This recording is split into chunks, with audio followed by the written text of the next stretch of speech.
2021년 가을학기 컴퓨터 네트워킹 강의를 시작하겠습니다.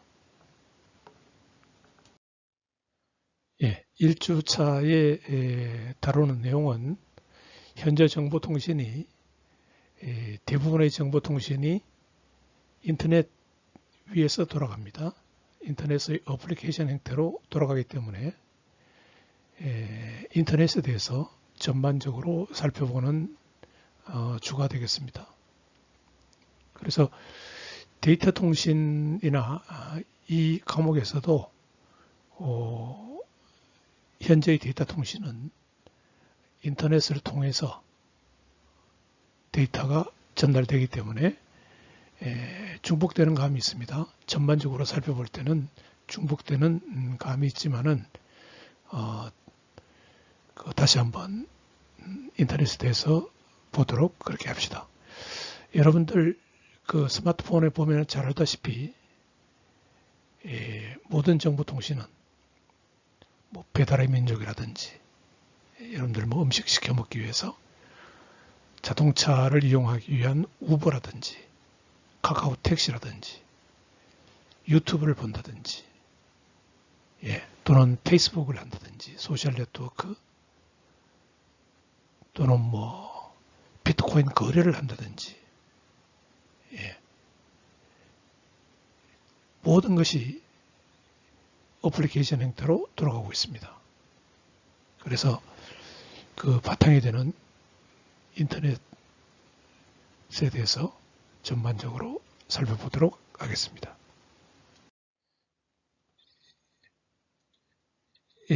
인터넷은 이게 그 별도로 존재하는 게 아니고 볼트, 너트가 두 개가 이렇게 짝이 맞아야 되듯이 인터넷도 그 구성 요소들이 있습니다. 먼저 보면은요 세 가지가 있는데요.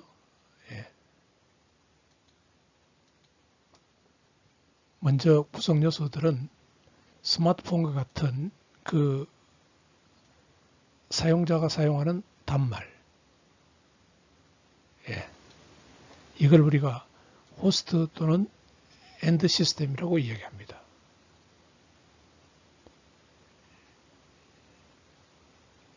PC도 있고요, 서버도 있고요.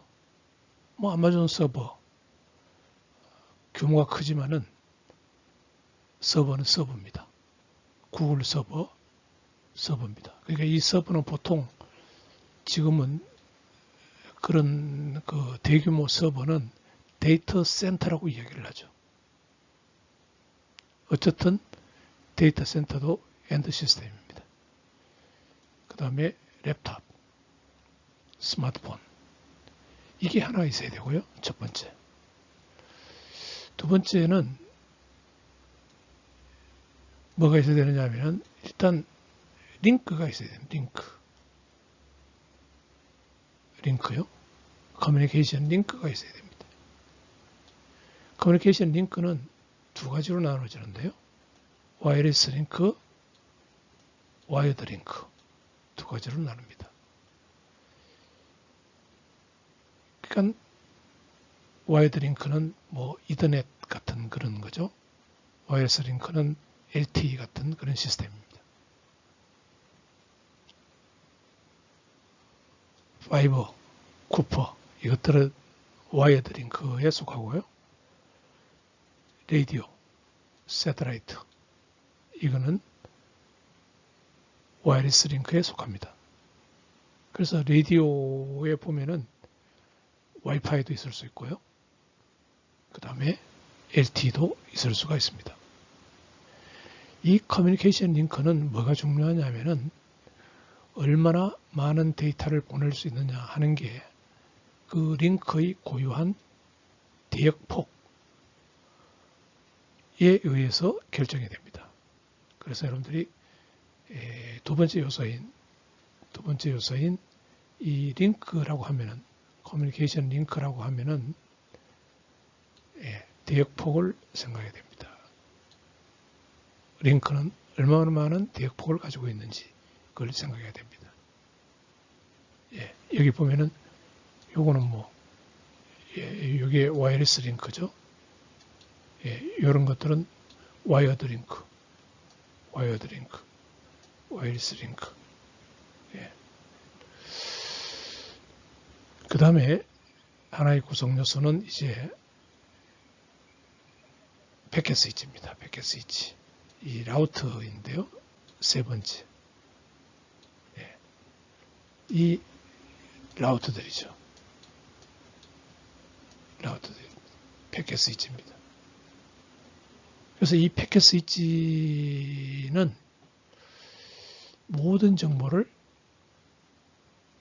데이터의 어떤 그 청크라 그랬어요. 이렇게 데이터를 물 흐르듯이 그렇게 흘러가는 게 아니고 동캉동캉 이렇게 잘라 놓은 겁니다. 예. 그것을 처리할 때 그 패킷 단위로 처리를 하게 됩니다. 예. 이제 이런 장치들이 우리가 라우터 또는 링크레이어 장비는 우리가 스위치라고 합니다. 스위치. 링크레이어에서 패킷이 포워딩 되는 그 장치를 스위치라고 하고요. 네트워크 레이어 계층 3에서 패킷을 전달하는 것을 라우터라고 그렇게 이야기합니다. 그러면은 인터넷이 뭐냐? 이렇게 이야기했을 때 뭔가 볼트 너트처럼 하나의 조합이 이루어져야 되는데 그 조합이 엔드 시스템,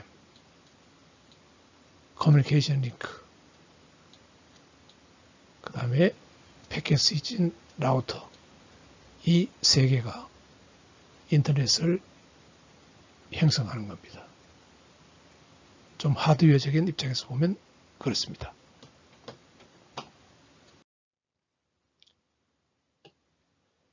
예. 그래서 인터넷이 어플리케이션 형태로 응용되는 것은 지금 뭐 전부 다라고 보면 되죠. 예, TV조차도. 옛날에는 지상파 TV 뭐 이렇게 할 때는 방송 시스템은 따로 있었습니다. 통신과 방송은 엄연히 분리되는 그런 방법이었는데 지금은 방송조차도 인터넷을 통해서 어플리케이션 형태로 들어왔습니다. 그 다음에 이제 이런 그 비트코인 거래 같은 것들 어플리케이션으로 할 수 있는 거고요. 예, 스마트폰 많이 사용하고 이 냉장고 또는 감시 카메라, 인터넷 폰, 예, 이런 것들은 이제 지금은 예, 사물 인터넷, IoT 관점에서 보죠. 예, 무신, 기계가 직접 인터넷에 연결되어 있는 겁니다. 예. 예, 이런 류들은 이런 것들은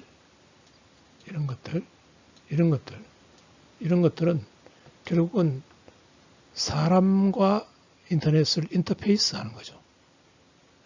예, 유저가 사람입니다. 근데 이와 같은 것들은 기계 자체가 인터넷에 연결되어 있는 거죠.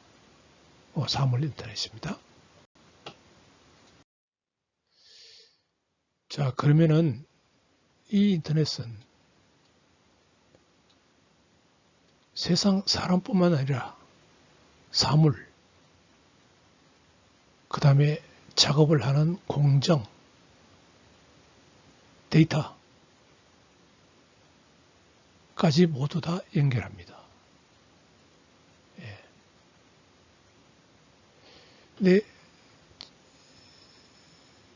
뭐 지금 아니면 뭐 한 뭐 10년 전까지 인터넷은 사람을 연결하는 거였죠. 사람과 사람을 연결하는 겁니다. 지금도 페이스북이 사람과 사람을 연결하는 거죠.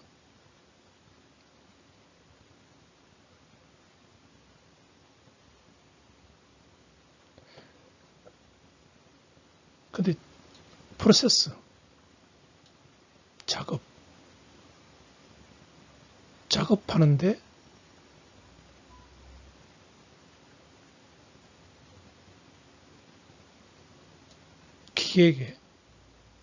어떤 기계에게 가장 바로 필요로 하는 그런 시점에 데이터를 줘서 기계를 작동시키거나 일을 처리하는 그러한 프로세스가 인터넷을 이용하게 되고요. 데이터. 지금 이 데이터 분석이 상당히 중요한데요. 지금은 인공지능 뭐 이렇게 하면서 인공지능이 결국은 기존 데이터를 받아서 과거에 학습된 그 데이터의 패턴대로 디시전 메이킹을 하는 게 인공지능인데 그 데이터를 분석하기 위해서 데이터를 모으고 하는 게 상당히 중요합니다. 예. 그 데이터에 관련된 것도 역시 인터넷에 연결되어 있고 그 다음에 사물 인터넷, things. 예. 결국은 자율주행 자동차도 자동차가 하나의 things가 되는 거죠. 사물, 사람이 아닙니다. things. 감시 카메라. 인터넷에 연결되어 있는 주체가 사람이 아닙니다. 감시 카메라 자체죠. 그처럼 이제 이런 사물들이 인터넷에 연결됩니다.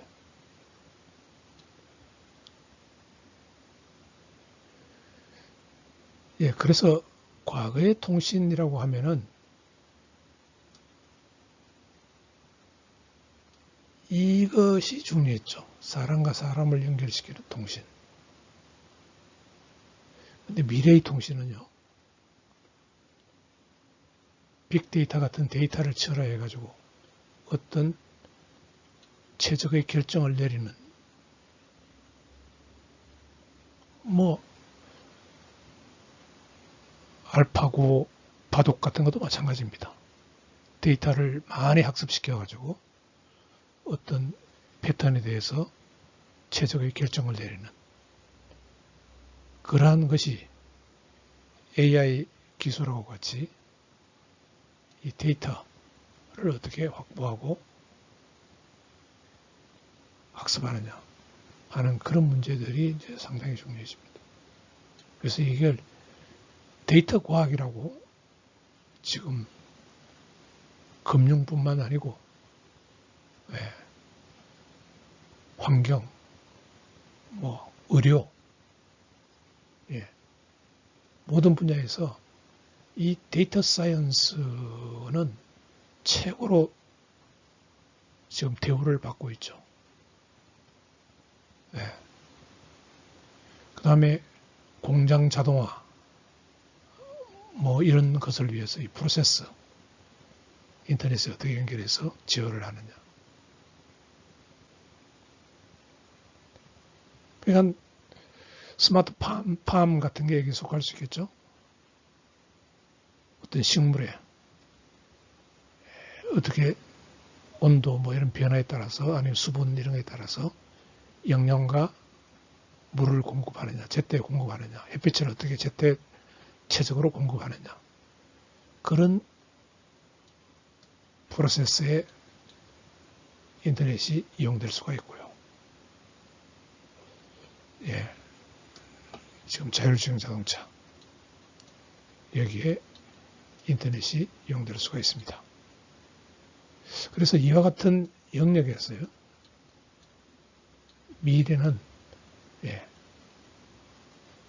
이 영역에서 지금 좋은 일자리와 좋은 전문가를 필요로 하고 있습니다.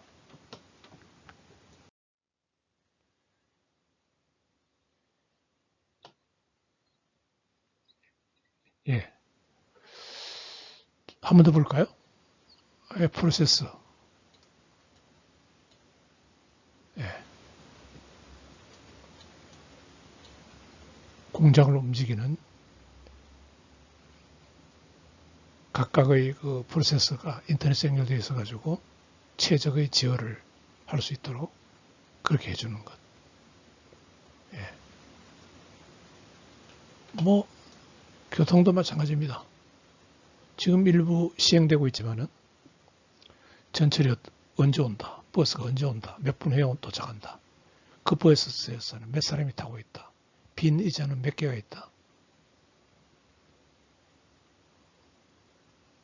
정보를 스마트폰으로 받을 수 있습니다.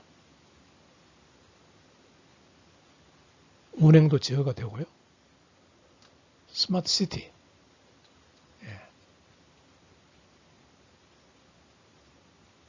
지금 코로나 시국에 이 스마트 시티는 특히 이제 그 언컨택트라 그러나요? 비접촉하면서 이렇게 물건을 사고 파게 할 수도 있고요. 예. 오염 같은 그런 하수도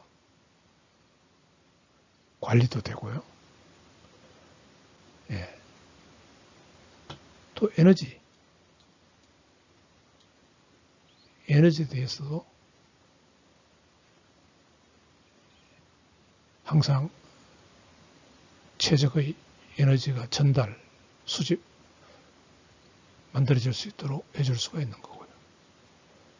물건을 원하는 고객에게 알려서 새로운 물건을 제때 사고 팔 수 있도록 해주는 것. 예. 그런 모든 것들이 예.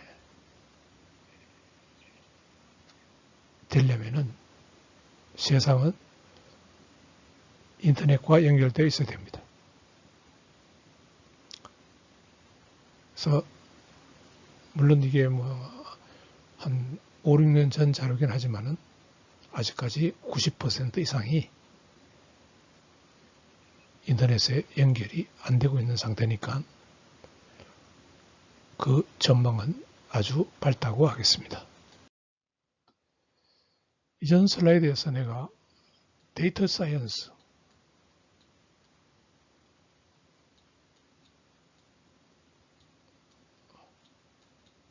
데이터 사이언스라고 하면 주로 다루는 게 아티피셜 인텔리전스, AI하고 그 다음에 데이터 분석,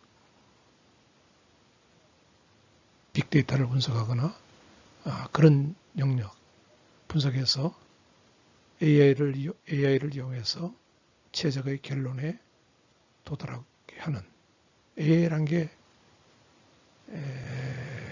그 학습을 시켜서 뉴럴 네트워크 같은 머신러닝을 통해서 학습을 시켜서 그래서 최적의 결론을 유도해내는 그런 것을 이제 우리가 데이터 사이언스라고 합니다.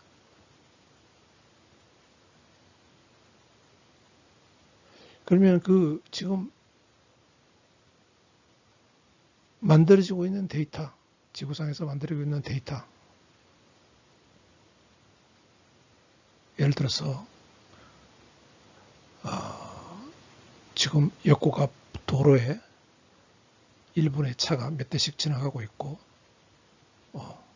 뭐 차가 얼마나 신호등 하나를 기다리는데 차가 몇 분 정도 기다려야 되고 뭐 이런 것들에 대한 모든 데이터가 만들어지죠. 이 만들어지는데 현재 그 데이터가 모아져서 분석이 된 후에 우리가 이용하는 데까지 0.5%의 데이터만 지금 이용이 되고 있다는 겁니다.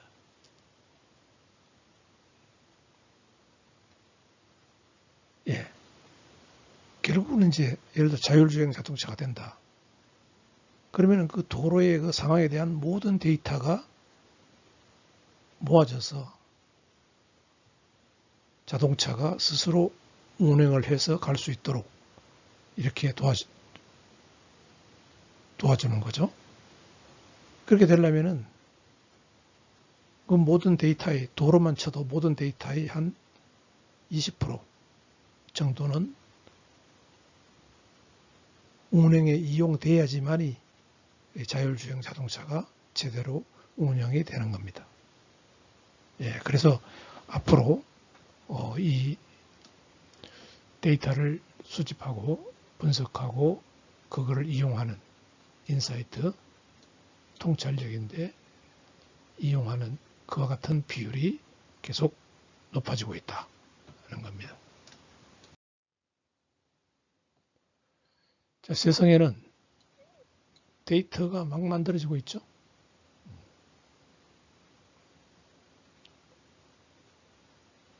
데이터가 만들어지고 있습니다. 그 중에서 우리가 통신이 일어나면 그게 인포메이션이 됩니다. 그 데이터는 정보가 됩니다. 정보. 그 정보 중에서 우리 이메일을 받아보면은 우리한테 정보가 많이 오죠. 대출 해줄게부터 시작해서 스팸 메일까지 정보가 많이 옵니다. 그 정보 중에서 우리가 필요한 것은 우리 지식을 화되는 거죠. 날리지가 되고요. 그 지식 중에서 분석이 돼서 최종적으로 응용되는 인사이트, 응용되는 것은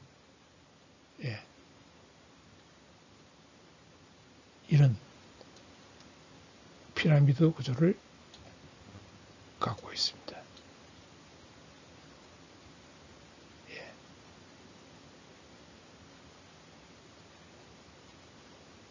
결국은 따지고 보면은 이게 이제 데이터 사이언스에서 하려고 하는 것들인데요.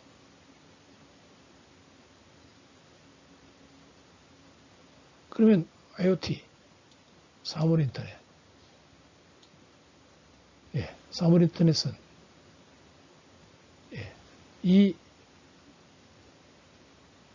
이까지를 원활하게 해주는 거죠. 데이터 전송을 해주고, 인포메이션 전송을 해주고요. 그거를 이제 잘 분석해서 직접적으로 어떤 결론을 내어가지고 그 데이터를 이용하는 것은 이제 데이터 사이언스입니다.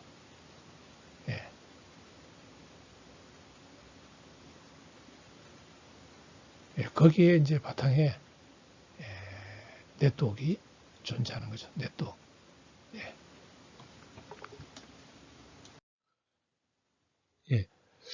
또 인터넷을 또 다른 그 너트볼트 개념으로 한번 보도록 합시다.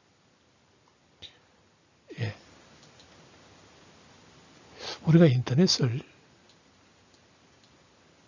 네트워크 오브 네트워크스라고 이야기합니다.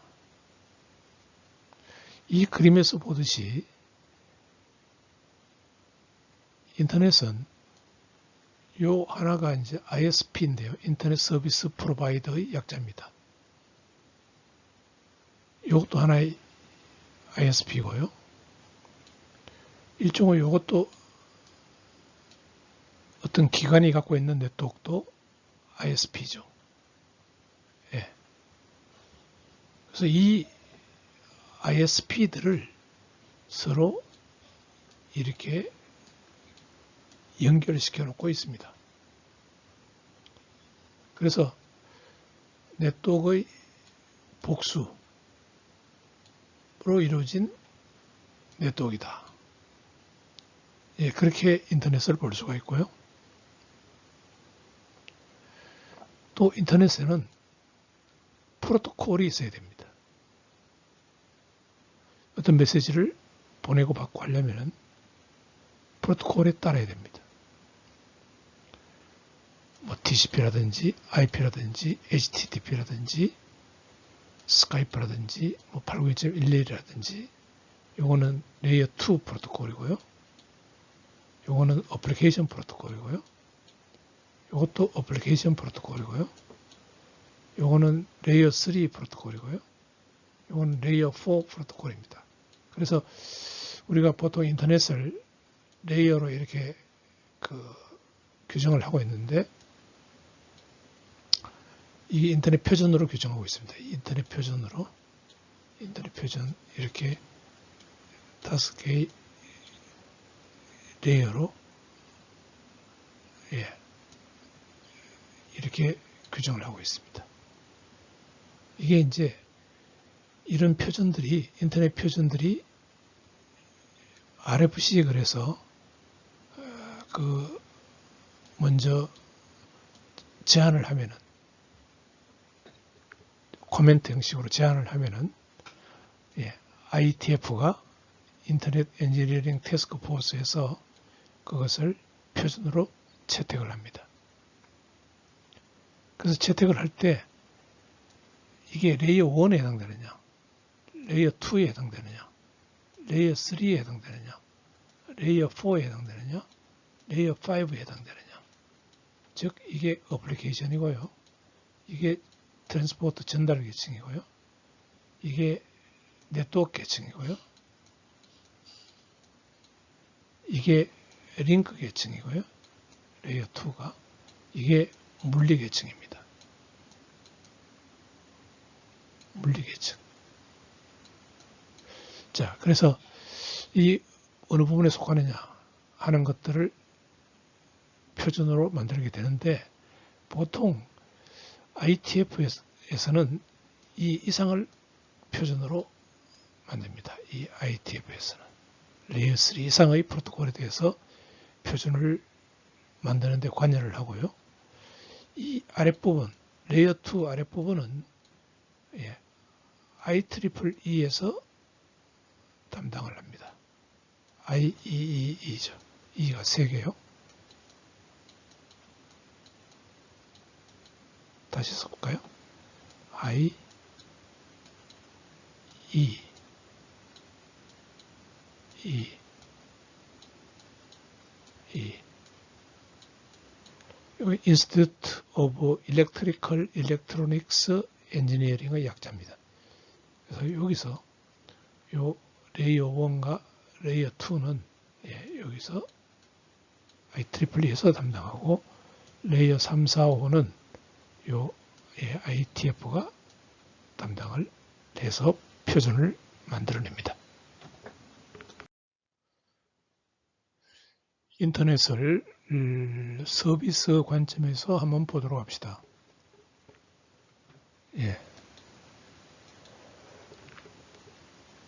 인터넷의 이거 인프라스트럭처는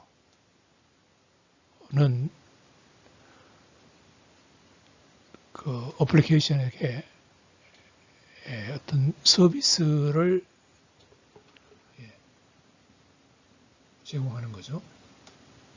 어플리케이션이 동작할 수 있도록 해준다는 그런 뜻입니다. 이 어플리케이션에서는 HTTP를 사용하는 웹, 인터넷 전화, 이메일, 게임, 아마존 같은 이커머스, 페이스북 같은 소셜 네트워크,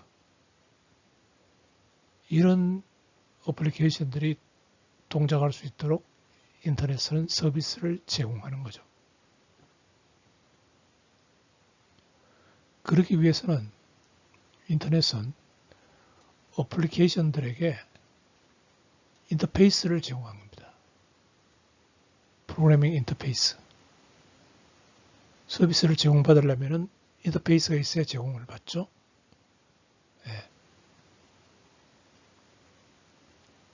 그래서 그 인터페이스를 통해서 갈고리처럼 거는 겁니다. 인터넷에다가. 예. 그런 어플리케이션들이 인터넷에 갈고리처럼 걸어서 탁 거는 겁니다. 그게 곧 프로그래밍 인터페이스, 개발자에게는 소켓 프로그래밍이라고 하는 겁니다. 그래서 그 탁 갈고리처럼 걸 때 서비스 옵션을 제공할 수가 있습니다. 신뢰할 수 있는 서비스가 있고요. 예, 신뢰할 수 없는 서비스가 있고 그런 옵션이 있을 수가 있습니다.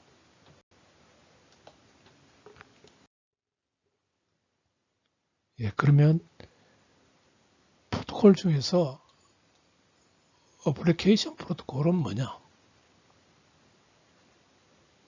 예. 먼저 컴퓨터 어플리케이션 프로토콜을 볼까요? 이게 이제 웹서버고 이게 브라우저입니다. 결국은 브라우저는 웹서버로부터 이 파일을 갖고 오기 위해서 먼저 TCP 커넥션을 열고요. 그 다음에 필요한 파일을 요청하고 그 요청한 파일을 서버가 클라이언트에게 보내주고 이와 같은 절차를 정의해 놓은 것이 HTTP 어플리케이션 프로토콜입니다. 휴먼 프로토콜도 마찬가지죠. 인간이 사용하는 프로토콜도.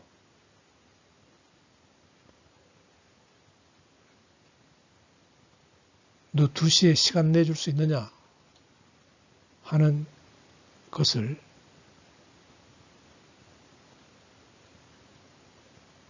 바보에게 물어본다고 합시다. 그러면 바보에게 먼저 하이. 바보가 하이. 시간 있어? 2시에 시간 있어. 이렇게 결국은 원하는 데이터가 2시에 만나자는 이야기를 하기 위해서 이처럼 이런 절차가 필요한 겁니다. 예. 인간의 프로토콜이나 컴퓨터 네트워크 프로토콜이나 비슷하죠.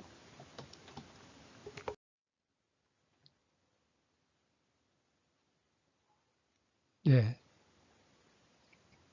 인터넷은 우리가 세 부분으로 잘라서 볼 수가 있습니다.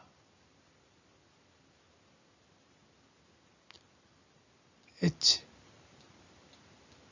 끝단, 그 다음에 액세스 네트워크, 네트워크 코어. 예. 여기서 보면은 끝단이 이것들입니다. 이것들. 예. 이것들.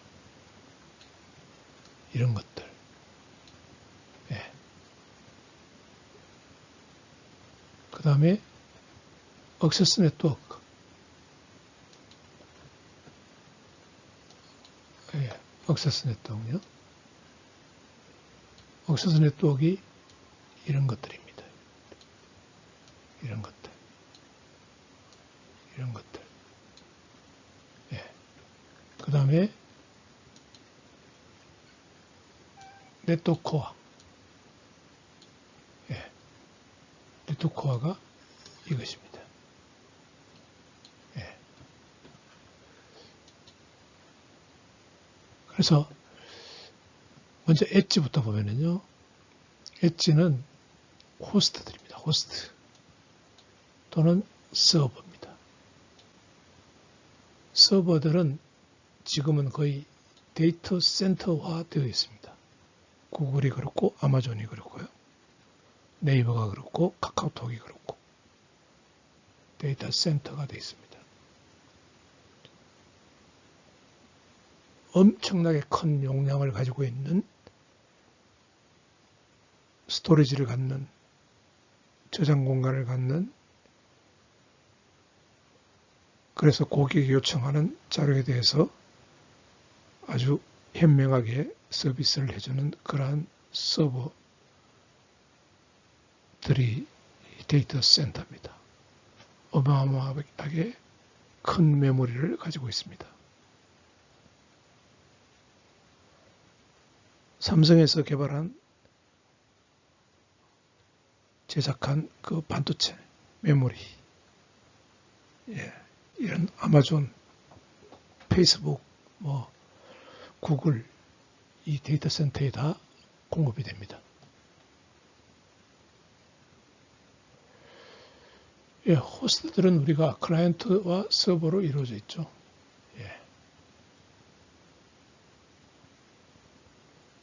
그 다음에 액세스 네트워크. 액세스 네트워크는 와이어드 또는 와이어리스 커뮤니케이션 링크 역할을 해줍니다. 엣지 시스템을 코어에 연결시키는 역할을 해주는 것이죠. 그 다음에 네트워크 코어는 라우트들로 이루어져 있습니다. 근데 엄밀히 이야기하면 네트워크 오브 네트워크스 AS들로 이루어져 있습니다. 우리가 오토노머스 시스템이라고 하는데요. 여러 개의 AS들로 이루어져 있습니다. 자, 액세스 네트워크를 봅시다.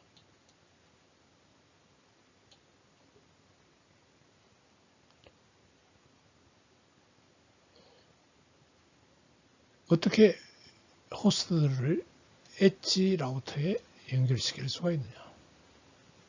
엣지 라우터라는 것은 엣지에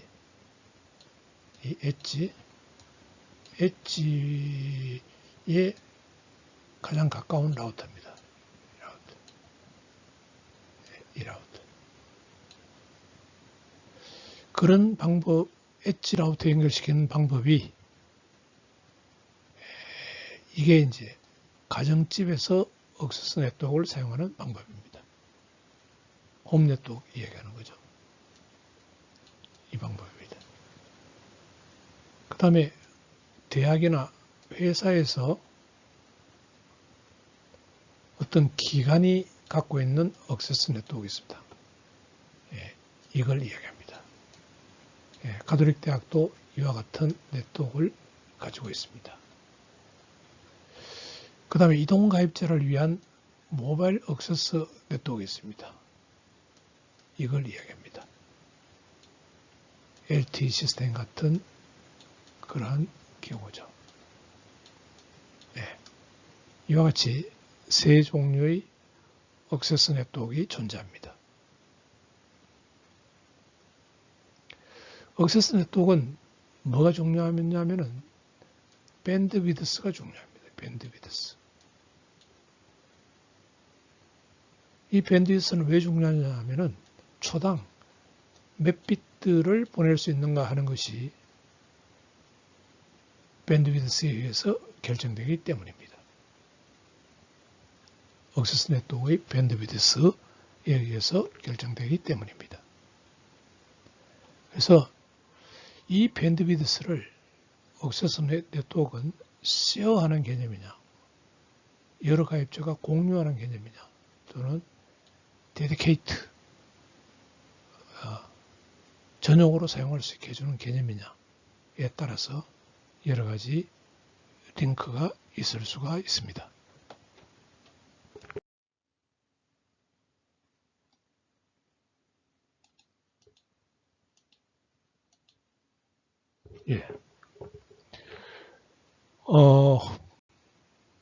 홈 네트워크가 만들어지기 전에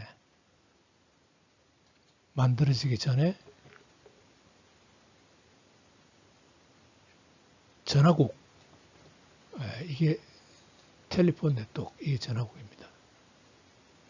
전화국에 집 전화가 연결이 되어 있었습니다. 인터넷을 사용하기 전에요.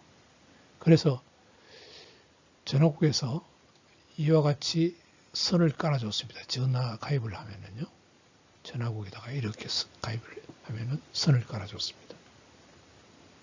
그래서 집 전화를 사용할 수 있게 되었죠. 1960년대부터입니다. 네. 이 전화망만 사용될 때입니다.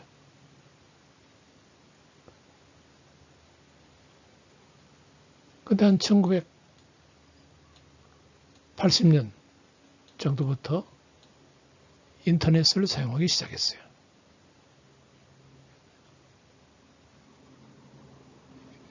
예, 이 인터넷을 사용하기 시작했습니다. 근데 가정에서 보니까 PC는 있는데 여기에 연결시킬 수 있는 방법이 없는 겁니다. PC를 통해서요. 왜?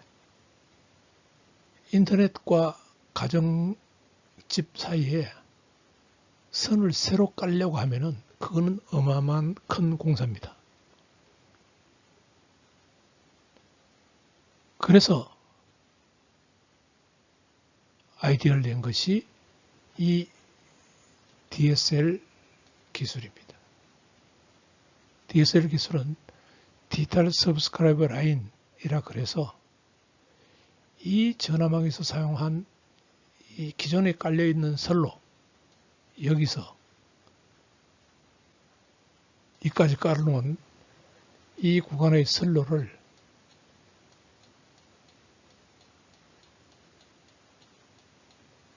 PC에서도 같이 이용하자는 겁니다. 같이 이용하자.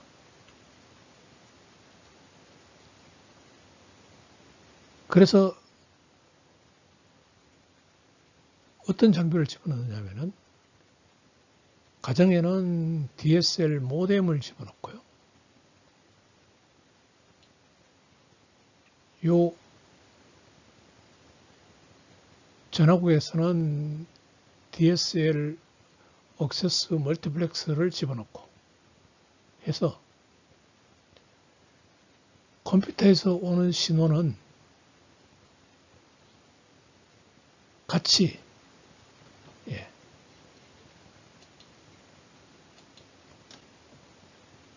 이 구간을 같이 이용하게 되는 겁니다.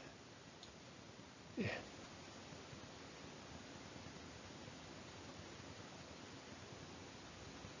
같이 이용한다는 것은 컴퓨터에서 여기서 오는 시그널이 이렇게 같이 이용된다는 것은 이렇게 해서 이렇게 들어갑니다. 같이 이용한다는 것은 전화기에서 오는 시그널은 여기서 오는 시그널도 이렇게 해서 여기서 이렇게 해서 이거는 이렇게 들어갑니다.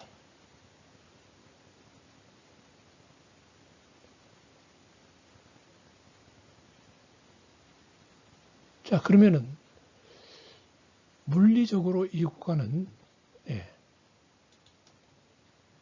이 구간은 물리적으로 하나의 선로인데 어떻게 전화 음성도 보내고 컴퓨터 데이터도 보내고 두 개를 다 보낼 수 있느냐 하는 것이 이제 일종의 프리퀀시 디비전 멀티플렉싱을 이용해서 이 밴드위드스가 이만큼 있으면 이거를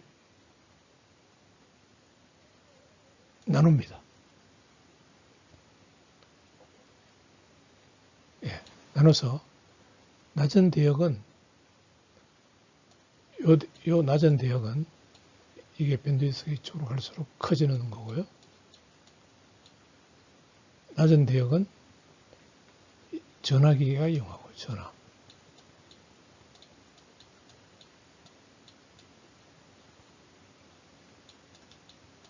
전화가 이용하고 그거는 이제 보이스가 이용하는 거고요. 데이터는 높은 부분은 데이터가 이용하는데 이걸 또 둘로 나눕니다. 둘로 나눠서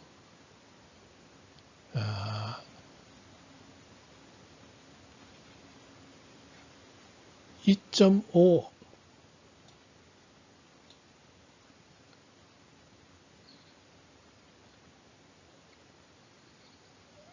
메가헬츠 만큼 이 부분은 컴퓨터에서 데이터를 이쪽으로 보내는 쪽에 할당을 하고요. 이쪽 부분은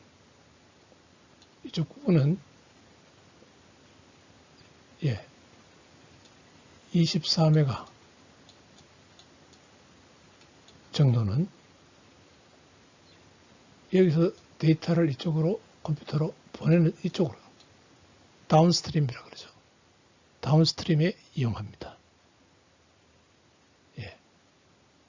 그래서 결과적으로 물리적으로 하나의 선을 음성과 컴퓨터, 인터넷 데이터가 같이 이용을 하는 그러한 방식입니다. 그래서 보통 이게 업스트림은 1메가비트 per 세컨드 이하의 속도를 낼 수 있고 다운스트림은 10메가비트 per 세컨드 속도를 낼 수 있었습니다. 그렇게 사용한 것이 DSL 기술이고 그게 가정집에서 인터넷을 초창기에 이용할 때 사용했던 방식입니다.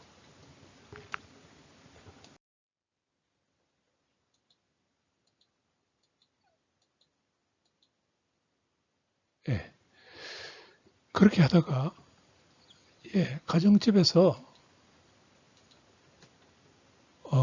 PC 한 대만 연결해서 쓰는 게 아니고요.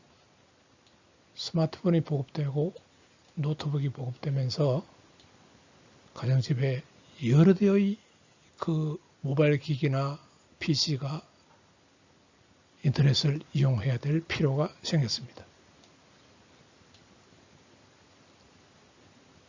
그래서 이제 홈 네트워크 개념이 나오게 됩니다.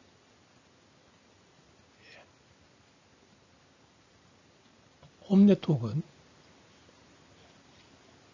이제 여기에 라우터가 들어갑니다. 케이블 DSL 모뎀은 그냥 그대로 쓰고요. 라우터가 들어가서 이 라우터는 파이어월, 방화벽, 그 다음에 NAT, 이거는 네트워크 어드레스 트랜스레이션, 나중에 배웁니다. 사설 IP 주소를 사용할 수 있게 해줍니다. 그 다음에 와이어리스 이더넷도 연결시킬 수가 있고요. 그 다음에 와이파이도 사용할 수 있게 해줍니다. 무선 구간 인터넷도 사용할 수 있게 해주고 유선 인터넷도 사용할 수 있게 해줍니다.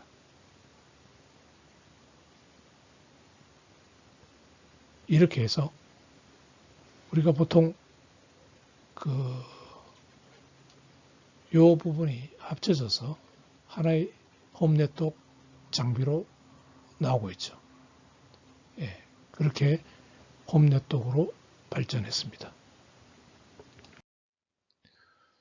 그 다음에 엔터프라이즈, 회사, 대학 이런 데를 중심으로 액세스 네트워크는 이더넷을 중심으로 구축되기 시작했습니다. 여기에 이제 엣지 라우터가 있고요. 학교마다 어떤 기관의 라우터가 있습니다. 그리고 이더넷망이 깔려 있죠. 유선 링크가 깔려 있습니다. 그래서 보통 어떤 기관의 메일 서버나 웹 서버가 대표적인 서버인데요. 운영하는 게. 뭐 기관마다 2개는 꼭 있습니다. 메일 서버는 와 홈페이지를 관리하는 웹 서버는 꼭 있습니다. 그래서 이 이더넷에 보통 이 서버들은 1기가 또는 10기가의 속도로 이 이더넷에 연결을 시킵니다. 그 다음에 동시에 와이파이도 연결을 시키죠. 그래서 그 대학에 있는 무선 가입자도 수용을 하고 유선 컴퓨터도 이더넷을 통해서 수용을 합니다. 그래서 이 10메가, 100메가 요 구간의 속도가 100메가짜리도 있고 10메가짜리도 있습니다. 그렇게 해서 요게 기관의 라우터, 엣지 라우터를 통해서 ISP로 연결을 해줍니다. 그래서 이게 만약 KT망에 연결되어 있다. 그러면은 이 KT가 이걸 깔아주고 자기 인터넷에 연결을 해주고 기관으로부터 1년에 이용료 얼마 이렇게 돈을 받습니다. 이게 가톨릭 대학교 같은 경우에도 KT에 이걸 연결해주는 대신에 1년에 한 2, 3천만 원 줘야 될 겁니다. 네. 다음으로 와이리스 액세스 네트워크에 대해서 살펴봅시다.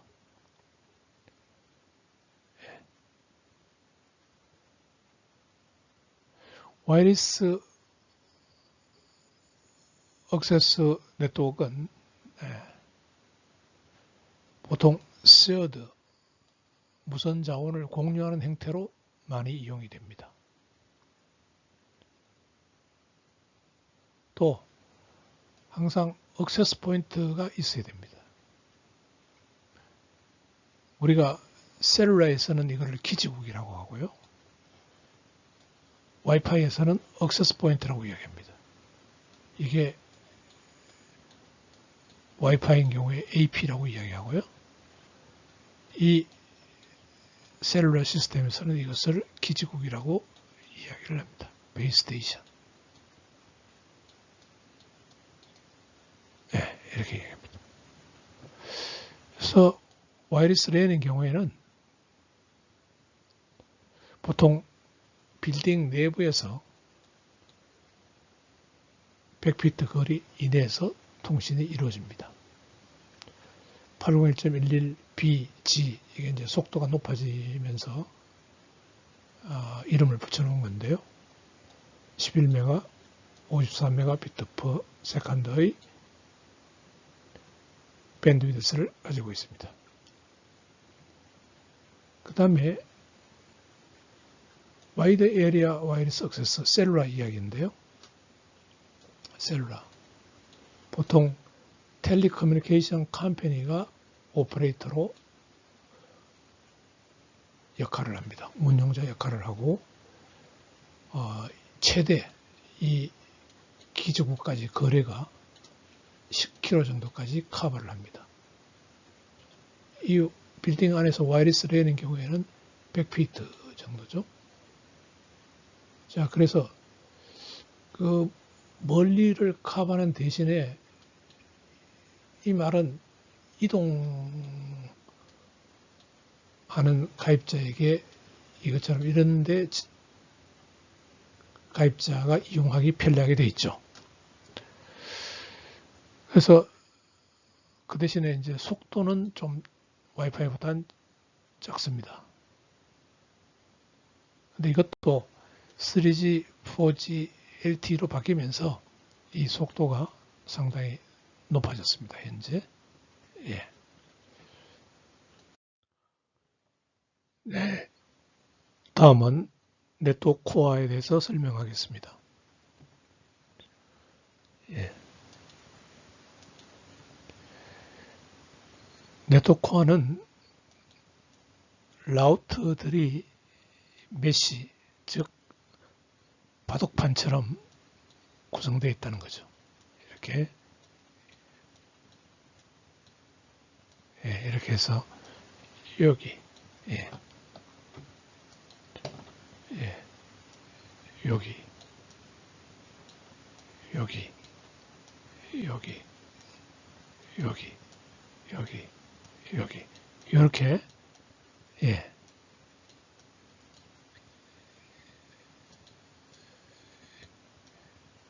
예, 라우터들이 구성이 되어 있다는 겁니다.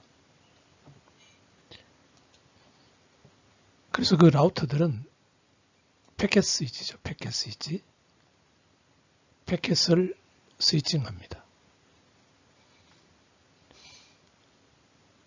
그러면 패켓은 누가 만드느냐 하면은 호스트들이 어플리케이션 레이어에서 아예 보낼 정보를 패켓으로 잘라서 보내게 되는 거죠.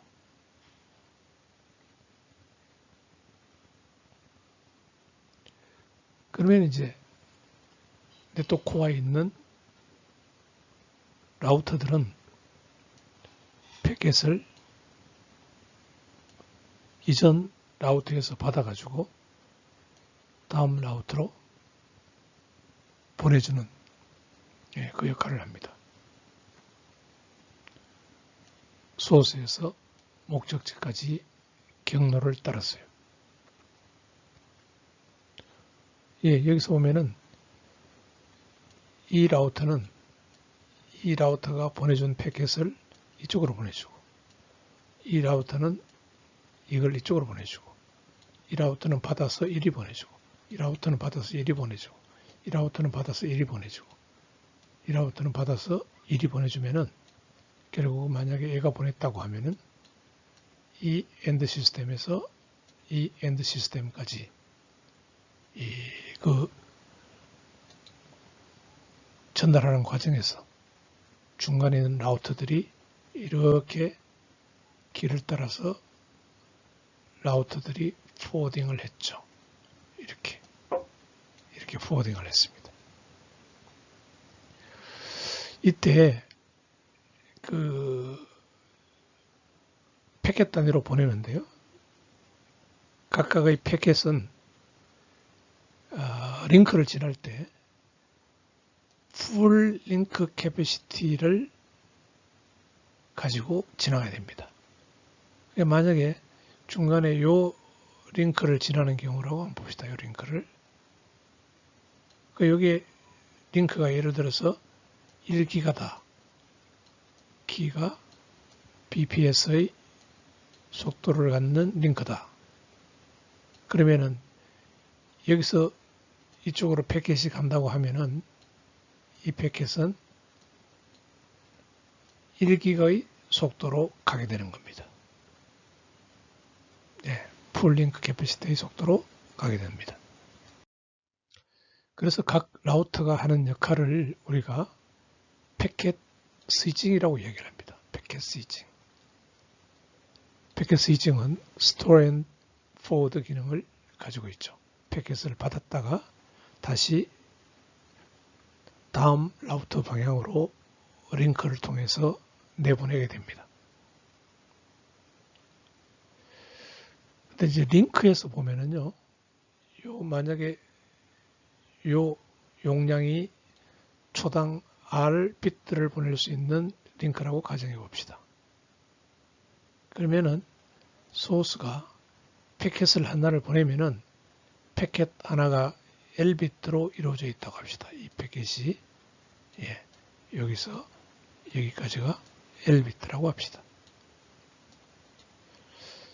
그러면은 만약 이게 링크가 R이면은 이 패켓이 여기서 출발해서 여기까지 도착하는데 걸리는 시간은 L 나누기 R 초가 소요됩니다. 자, 그러면 여기서 라우터에서 이 패킷을 받으면은 일단 저장을 합니다. 저장을 하고는 다시 포워딩을 하는 거죠. 만약에 이것도 이 링크도 Rbit/s로 가면은 패킷이 여기를 지나갈 때 마찬가지로 L 나누기 R 초가 소요됩니다. 그래서 여기서 L 나누기 R 초가 소요됐고 여기서 L 나누기 R 초가 소요됐으니까 대략 엔드 투 엔드 딜레이는 2 곱하기 L 나누기 R이 됩니다. 예. 그래서 물론 이제 여기서도 스토어 앤 포워드 할 때도 딜레이가 있고 그 다음에 또 프로파게이션 딜레이, 이 링크를 통과할 때 전기 신호가 가는데 걸리는 시간, 그건 아주 짧은데요. 어쨌든 그 프로파게이션 딜레이도 있습니다. 그렇지만 이 제로 프로파게이션을 가정을 하고 이 라우터에서의 스토어 앤 포워드 딜레이를 무시하면은 여기서 여기까지 가는데 걸리는 시간은 2 곱하기 L 나누기 R이 소요가 되는 거죠. 그래서 만약에 L이 이 패킷 하나가 7.5 메가비트라고 하고 R을 1.5 메가비트 퍼 세컨드의 속도라고 하면은 한번 원톱이라는 것은 여기서 여기까지 가는데 걸리는 시간이 5초가 소요된다는 이야기입니다.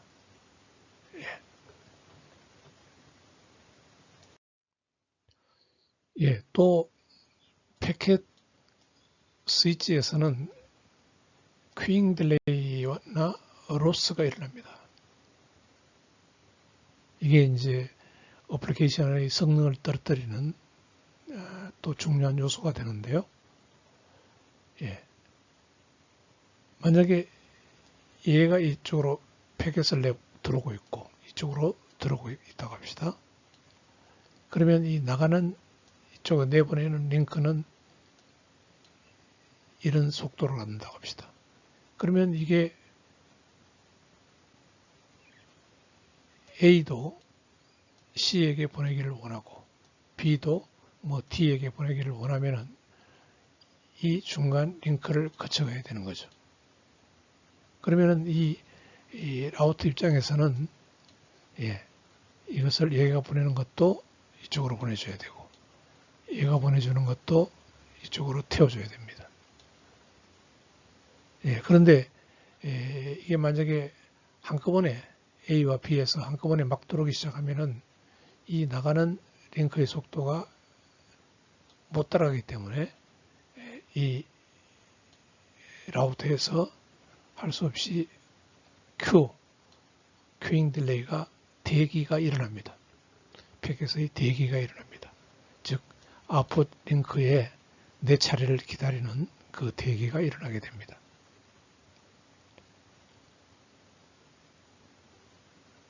그래서 만약에 그 링크 어라이빙 도착하는 이쪽으로 이렇게 도착하는 어라이브 레이트가 이 나가는 내보내주는 이 링크 그 트랜스미션 레이트 링크의 트랜스미션 레이트를 초과하게 된다면은 처음에는 패킷들이 큐에 대기가 되겠죠. 그래서 링크로 내보낼 차례를 기다리게 되겠죠. 근데 만약에 그 기다리는 큐, 즉 메모리가 버퍼인데요. 그 버퍼가 꽉 차버렸다. 그러면은 들어오는 패킷은 드랍됩니다. 라우터에서 로스트가 일어납니다. 예. 그래서 큐잉 딜레이와 로스가 일어나는 겁니다.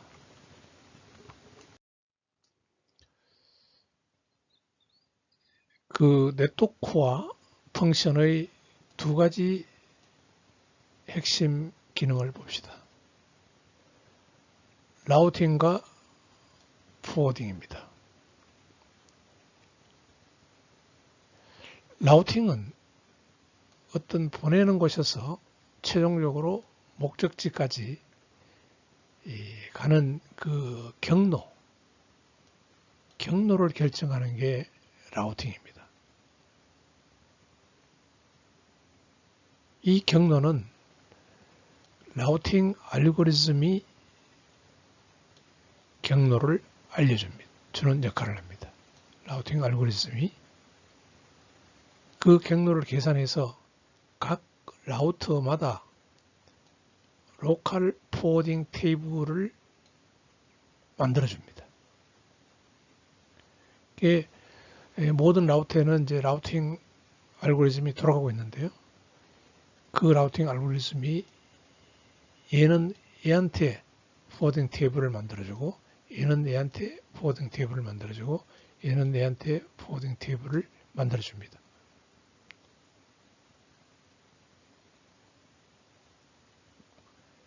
그 포워딩 테이블을 만들어주면은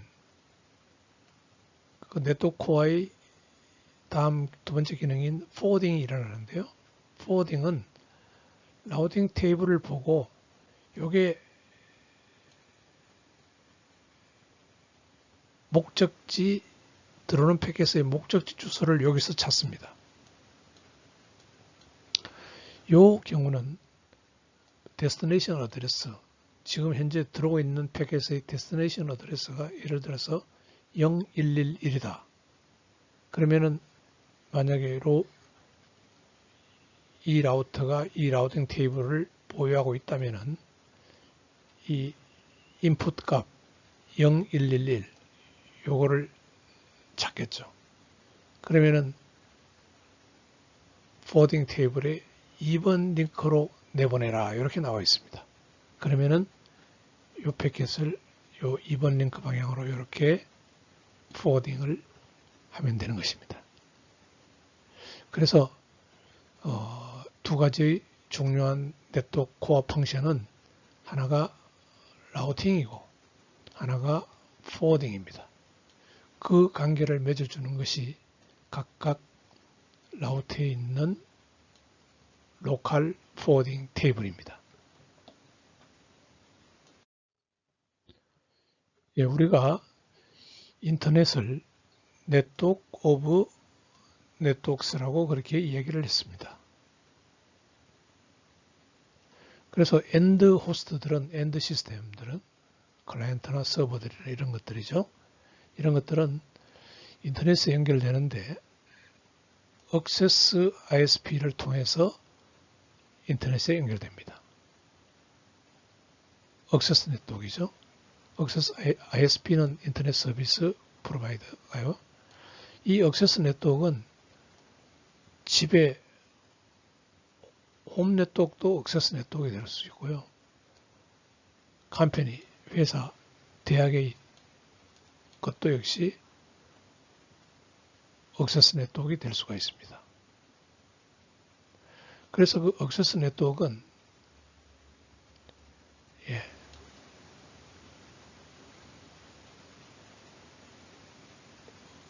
네트워크들은 그 코어에 인터커넥티드 되어 있죠. 액세스 네트워크들은 네트워크 코어에 연결되어 있습니다. 그래서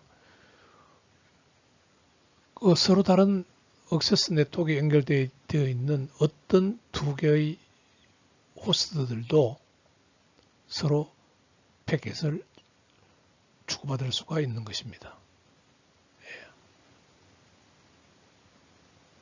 그래서 그 결과적으로 네트워크 오브 네트워크스는 복잡합니다.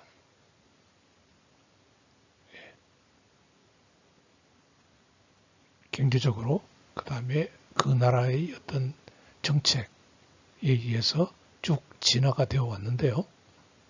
하나씩 보도록 합시다. 예, 인터넷은 네트워크 오브 네트워크스라고 그랬죠.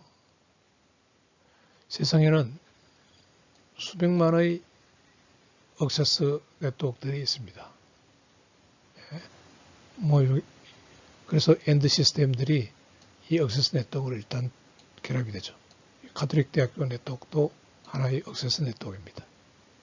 예, 각각 자기가 커버하는 호스트들이 다 액세스 네트워크에 연결되겠죠. 그러면은 또 여기도 예를 들어서 이것도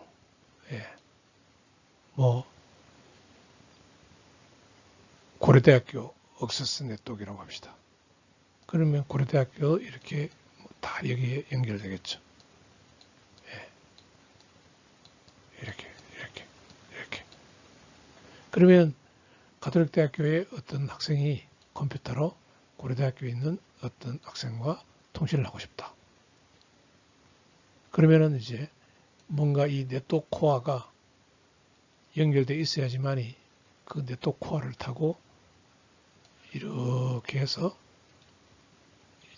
연결이 되겠죠. 그 네트워크 코어를 어떻게 만드는지 보도록 합시다.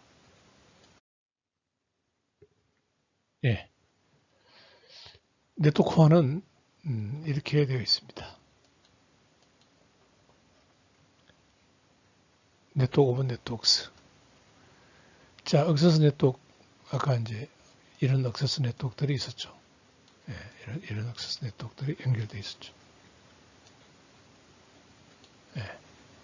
그러면은, 어떤 액세스 네트워크는 이제 이게 리전을 지역 네트워크로 경유해서 이렇게 연결되기도 하고, 어떤 액세스 네트워크들은 바로 이 ISP로 바로 이렇게 연결되기도 합니다.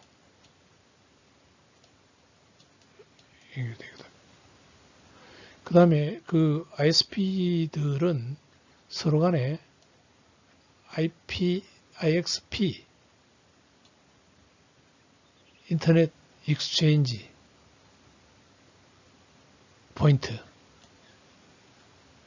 포인트라는 그 일종의 ISP들끼리 연결하는 고성능의 라우터에 의해서 또 연결이 됩니다. 이처럼 이렇게 ISP들을 연결합니다. 거기다가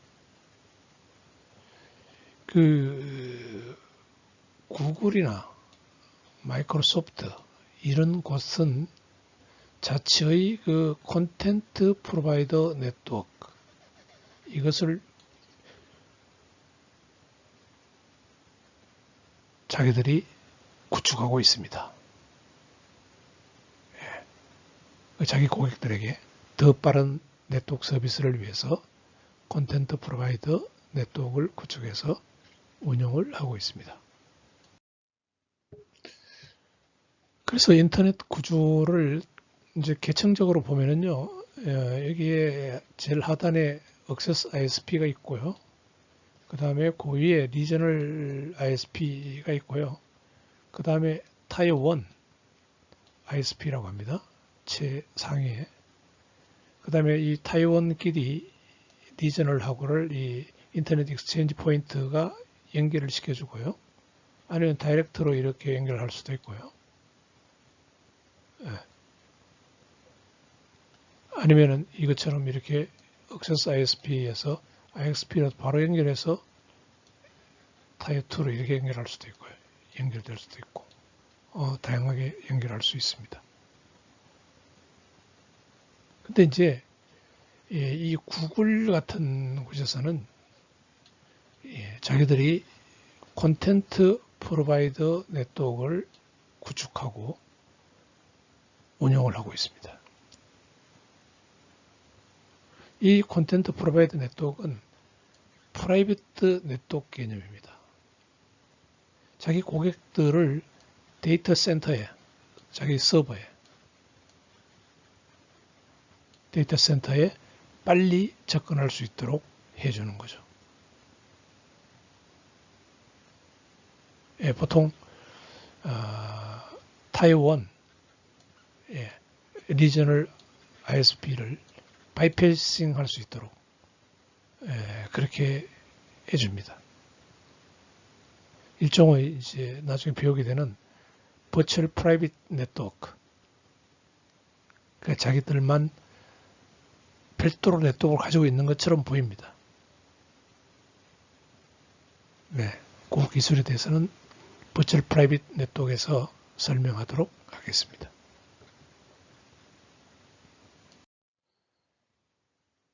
예, 이것으로 1주차 학습 내용으로서 인터넷의 오버뷰, 프로토콜이 뭔지, 네트워크 엣지, 코어, 액세스 네트워크, 패킷 스위칭, 인터넷 스트럭처에 대해서 공부했습니다.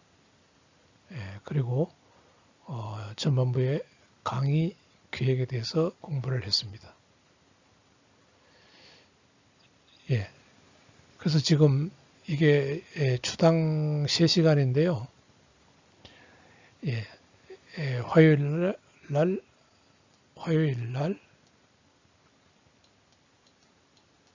1시간, 목요일 날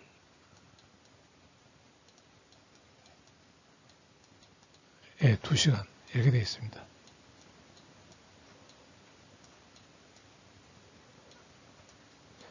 근데 지금 학교의 방침에 의하면은 3시간짜리 수업은 1시간을 온라인으로 하고 2시간을 오프라인 수업으로 하라고 해서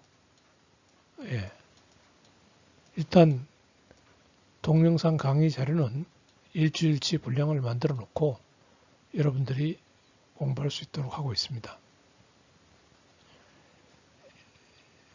첫째 주는 목요일도 온라인 수업이니까요.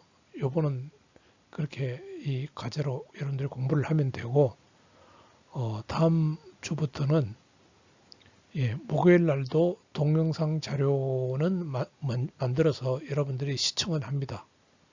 그렇지만은 목요일 날 수업에서 오프라인으로 내용을 요약해서 한 번 더 오프라인에서 강의가 이루어집니다. 예. 그거를 뭐 온라인 강의, 오프라인 강의 이렇게 잘라서 강의 자료를 만들 수가 없어서 그렇습니다. 예. 동영상 강의는 일주일치 분량이 만들어지고, 여러분들은 동영상 강의를 시청을 다 하고, 목요일 날은 오프라인 수업에서 다시 복습 겸 여러분들이 질문을 받고 다시 요약해서 설명하는 걸로 그렇게 하겠습니다. 그래서 출석 관계는 또 학교의 방침을 봐가면서 이거를 어떻게 출석 처리를 어떻게 해야 될지 그걸 다시 정하도록 하겠습니다. 네. 이상으로 1주차 강의를 모두 마칩니다.